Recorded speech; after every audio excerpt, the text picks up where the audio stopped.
त्यामध्ये आपल्याला जसं माहीत आहे की ग्रामीण भागामध्ये अनेक वस्त्या असतात किंवा रस्ते असतात ज्याची नावं जातीवाचक पद्धतीने पूर्वापार चालत आलेली होती आणि सामाजिक न्याय आणि विशेष सहाय्य विभागाने 11 डिसेंबर 2020 रोजी शासन निर्णय निर्गमित केला होता आणि त्या अनुषंगाने असं निश्चित केलं होतं की ह्या वस्ती आणि रस्त्यांची जी जातीवाचक नावं आहेत ती काढून त्याऐवजी महापुरुषांची नावं किंवा आपल्या लोकशाही मूल्यांशी निगडीत अशी नावं देण्याचा त्यांनी निर्णय पारित केला होता.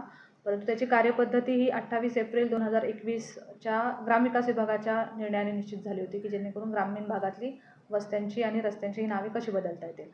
त्यानंतर ते कार्यपद्धती निश्चित झाल्यानंतर सिंधुदुर्ग जिल्ह्यामध्ये तत्कालीन जिल्हा परिषद सिंधुदुर्गने यामध्ये कार्यवाही सुरू केली होती आणि जवळपास 188 ग्रामपंचायतीमधील काही वस्त्या आणि रस्ते यांची नावे बदलण्यासाठी त्यांनी पुढाकार घेतला होता आणि जी काही ग्रामविकास विभागाने कार्यपद्धती निश्चित केली होती त्यानुसार सर्व त्या ग्रामसभांचे ठराव सकारात्मक ठराव आपण घेतले होते. त्या ठरावांमध्ये त्या वस्त्यांना कोणती नावं द्यायची हे ग्रामसभेने ठरवून दिलं होतं.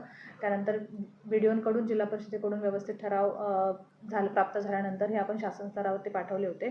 परंतु त्याचा इफेक्ट झाला नव्हता. मात्र आत्ताच 9 ऑक्टोबर 2025 ग्रामविकास विभागाने पुन्हा एक शासन निर्णय निर्गमित केला आणि ही वस्त्या आणि रस्त्यांची नावे बदलण्याचे अधिकार त्याच्या मंजुरीचे अधिकार जिल्हाधिकारी यांना प्रदान केले. त्यामुळे आम्ही तात्काळ जितके आम्हाला पूर्ण प्रक्रिया झालेले होते तसे 192 वस्त्या आणि 25 रस्ते यांची जातीवाचक नावे बदलण्याची आम्ही मान्यता प्रदान केलेली आहे.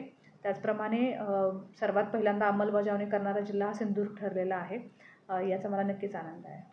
नगरपंचायत